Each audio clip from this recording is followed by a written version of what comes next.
Hitman 3 is sort of like our end game. This is where everything comes together. This is where the things you didn't realize meant something in Hitman 1 or 2 come to the forefront. Having those holy moments when we flip something on you and make something happen that you were not expecting, and then just keep moving to the next thing until you have that moment of, that's it. The first time I put the headset on, immediately we knew that, okay, we're onto something quite spectacular here. We wanted to bring back what was the essence of Hitman. And I think Hitman 3 to me is the dramatic conclusion of that. It is the end of a journey. So Hitman 3 is about closure on the storyline. It's a trilogy, and it's also, as hokey as it sounds, it's a love letter to our core fans. We are taking the beautiful locations, the level design, these awesome environments that we have, and inviting them to explore, to be creative and do things that they haven't done before in a Hitman game. And we're twisting the formula along the way. We're all trying completely different things for what a format of a Hitman level can be, and that's super exciting, I think. I think players will be really excited about that. We're definitely pushing the systems to what they can handle AI-wise and what the game can handle. We're trying constantly to find new ways to make a level exciting. And I don't think it can be pushed any more than what we're doing in Hitman 3. One of the other things we're doing in Hitman 3 is we're enabling a progression carryover from Hitman 2, which means that weapons and unlocks and mastery, a lot of the progression comes in with you, so that you start off knowing that the things that you've done in the previous game, they made a difference, they still matter. You come into Hitman 3 with a lot of tools for you to use, and this is something that players have been asking for. You'll see elements of that in Hitman 3.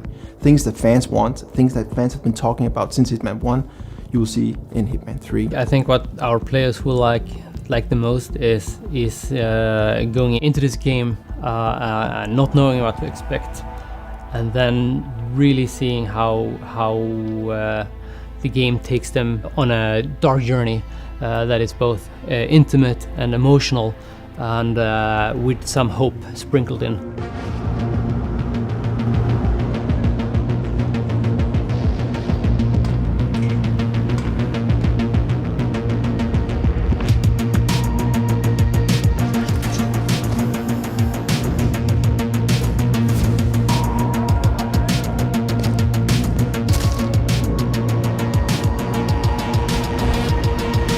I think the tone of Hitman 3 is a little bit more dark than Hitman 1 and Hitman 2 was in the trilogy. And I think it's a little bit more contemplative. It's more intimate. There are things going on that now that we have been with the characters for so long, that I think are going to be interesting to the players to witness.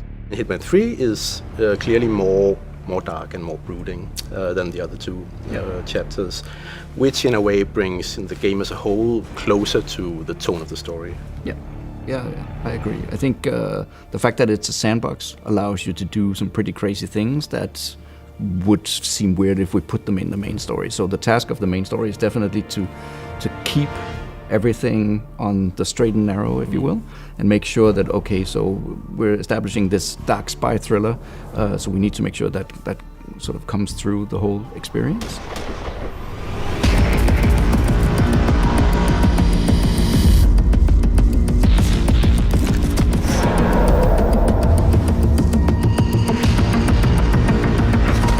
We are now independent, and Hitman 3 is a game that we completely publish ourselves, and that's pretty exciting to do that as a first. The self-publishing for us on Hitman 3 is the pinnacle of the relationship, unhinged, unfiltered, unplugged with our beloved franchise and our community and our beloved gamers on Hitman, is to have that connection as close as we can. When all is said and done, my hope is that the fans will love it as much as we do. There's so many people worked on this franchise for so long time that this has to be right. So as I see it and what I've seen so far, I don't think it's not only going to be the best game of the trilogy, I think it's going to be the best Hitman game.